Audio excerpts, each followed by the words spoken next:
పార్వతీదేవి ఎవరు మరియు ఆమె పుట్టిన తేదీ ఎందుకు తెలియదు?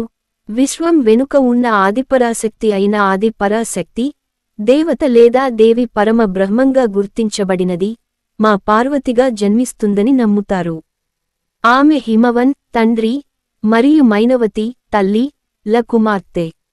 ఆమె మహాదేవుని భార్య త్రిశూల చిహ్నం, కార్తికేయుడు, గణేశుడు మరియు దేవి అశోక సుందరి తల్లి. ఆమె దేవి గంగ మరియు విష్ణువు యొక్క చెల్లెలు. ఆమె పూర్వ జన్మలో దేవి సతీదేవి. నిజానికి దుర్గాదేవి మా పార్వతి అవతారం, మరియు మా యొక్క అనేక ఇతర రూపాలు ఉన్నాయి. ఆమె స్వయంగా అన్నపూర్ణ, ఆమె మహాకాళి, ఆమె మొత్తం విశ్వానికి జనని తల్లి. ఆమె ప్రకృతి నారు మొక్క. శివ పురాణం ప్రకారం చైత్రమాసం 9వ రోజు అర్ధరాత్రి దేవి పార్వతి జన్మించింది. అయినప్పటికీ